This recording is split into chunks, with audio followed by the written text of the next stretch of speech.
UP कफ सिरफ कांड में अब सियासी कनेक्शन सामने आया है।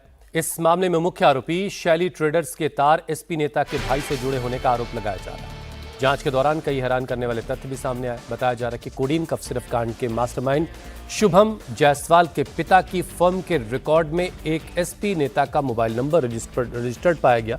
जांच के दौरान सामने आया कि शैली ट्रेडर्स के ड्रग लाइसेंस और जीएसटी रिकॉर्ड में एसपी के एक नेता के भाई का मोबाइल नंबर दर्ज है। बताया जा रहा है कि यह नंबर एसपी के लोहिया वाहिनी के राष्ट्रीय सचिव के भाई का है। लोहिया वाहिनी के नेता रवि यादव के भाई मिलिंद यादव पर आरोप है कि वो शैली ट्रेडर्स के जरिए कोडीन युक्त कफ सिरफ की तस्करी में शामिल थे। वहीं एक आरोपी के साथ एसपी चीफ अखिलेश यादव की तस्वीर सामने आने के बाद अब बीजेपी एसपी पर हमलावर है। सवाल ये नहीं यूपी में चल रहा है, बड़ा सवाल यह है कि प्रधानमंत्री के संसदीय क्षेत्र से चल रहा था और कोई 100, 200, 300 करोड़ का नहीं है।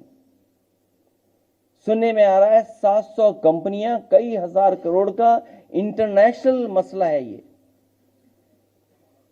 जब ये खुद फंसने लगे तो एक आध तस्वीर जो दिखा करके ये बता रहे हैं कि समाजवादी पार्टी के, तो मैं समाजवादी पार्टी की तरफ से मांग करता हूं कि जो माफिया हैं उन पर बुलडोजर चलना चाहिए। जो कोडीन माफियाओं के साथ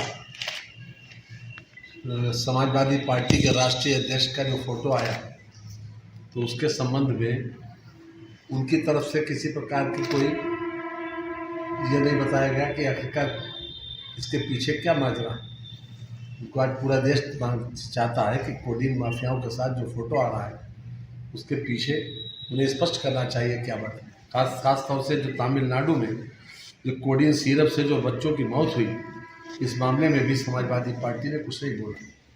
तो एक बड़े पैमाने पर तस्करी के आधार के ऊपर जो जिस प्रकार से मौतें हुई, जिस प्रकार से नशीला पदार्थ को तस्करी की गई और उसके संबंध में जितनी कार्रवाई बड़े बड़े लोगों के खिलाफ, जो बड़े बड़े जिसमें शामिल लोग हैं उनके खिलाफ जो कार्रवाई की गई, मैं समझता हूं कि योगी सरकार की जीरो टॉलरेंस के नीति के तहत की गई। लेकिन इस बारे में समाजवादी पार्टी अभी तक मौन है।